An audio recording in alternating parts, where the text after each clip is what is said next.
ವೀಕ್ಷಕರೇ, Davanagere power news 1 ಕಡೆಯಿಂದ ಶ್ರೀ ಬಸವೇಶ್ವರ ಜಯಂತಿಯ ವಿಶೇಷವಾದ ಶುಭಾಶಯಗಳು ನಿಮಗೂ ಮತ್ತು ನಿಮ್ಮ ಕುಟುಂಬದವರಿಗೂ. ತೃತೀಯ ಕಾರಣ, ದೇಶಾದ್ಯಂತ ವಿಶೇಷವಾದ ಬಸವೇಶ್ವರ ದೇವಸ್ಥಾನದಲ್ಲಿ ವಿಶೇಷವಾದ ಪೂಜೆ ನಡೆದಿದ್ದು, ಬಸವೇಶ್ವರ ಪುತ್ಥಳಿಗೆ ವಿಶೇಷವಾದ ಹೂವಿನ ಮಾಲೆ ಹಾಕಿ ಅಲಂಕರಿಸಲಾಗಿತ್ತು. ಅದರಲ್ಲೂ ದಾವಣಗೆರೆಯ ಕಾಯಿಪೇಟೆ ಬಸವೇಶ್ವರ ದೇವಸ್ಥಾನದಲ್ಲಿ ವಿಶೇಷವಾದ ಅಲಂಕೃತಗೊಂಡ ದೇವಸ್ಥಾನ ಹಾಗೂ ವಿಶೇಷವಾದ ಪೂಜೆ ನಡೆದಿದ್ದು, ಭಕ್ತಾದಿಗಳು ಮುಂಜಾನೆಯಿಂದಲೇ ಆಗಮಿಸಿ ದೇವರಿಗೆ ನಮಸ್ಕರಿಸಿ ಬಸವೇಶ್ವರರ ಆಶೀರ್ವಾದವನ್ನ ಪಡೆದು ಪುನೀತರಾದರು. ಹೀಗೆ ದಾವಣಗೆರೆಯ ದೊಡ್ಡಪೇಟೆ ಗಣೇಶನ ದೇವಸ್ಥಾನ, ನಗರ ದೇವತೆ ದುರ್ಗಾಂಬಿಕಾ ದೇವಿ, ಹಳೇಪೇಟೆ ವೀರಭದ್ರೇಶ್ವರ ದೇವಸ್ಥಾನ, ಹೊಂಡಾ ಸರ್ಕಲ್ ಬಳಿ ಇರುವ ಬಸವೇಶ್ವರ ಹಾಗೂ ದಾನಮ್ಮ ದೇವಸ್ಥಾನಗಳಲ್ಲಿ ವಿಶೇಷವಾದ ಪೂಜೆ ನಡೆದಿದ್ದು, ಕೆಲವು ದೇವಸ್ಥಾನಗಳ ಮುಂದೆ ಸರತಿ ಸಾಲಿನಲ್ಲಿ ನಿಂತು ಭಕ್ತಾದಿಗಳು ದೇವರ ದರ್ಶನ ಪಡೆದರು. ವರದಿ ಶಿವಯೋಗಿ ಹಿರೇಮಠ್, ಜಿಸಿ, ದಾವಣಗೆರೆ.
ಮನದಲ್ಲಿ ಕೋಪವತ್ತಾಳದೆ ಸಮಾಧಾನಿಯಾಗಿರಬೇಕು.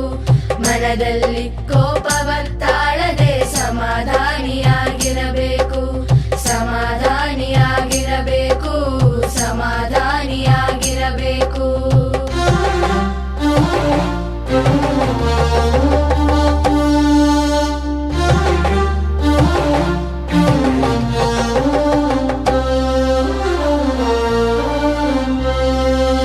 ಗರ್ವದಿಂದ ಮಾಡುವ ಭಕ್ತಿ ದ್ರವ್ಯದ ಕೇಡು. ನಡೆಯಿಲ್ಲದ ನುಡಿ ಅರಿವಿಂಗೆ ಹಾನಿ. ಕೊಡದೆ ತ್ಯಾಗಿ ಎನಿಸಿಕೊಂಬುದು ಮುಡಿಯಿಲ್ಲದ ಶೃಂಗಾರ. ಕೊಡದೆ ತ್ಯಾಗಿ ಎನಿಸಿಕೊಂಬುದು ಮುಡಿಯಿಲ್ಲದ ಶೃಂಗಾರ. ದೃಢವಿಲ್ಲದ ಭಕ್ತಿ ಒಡೆದ ಕುಂಭದಲ್ಲಿ ಸುಜಲವ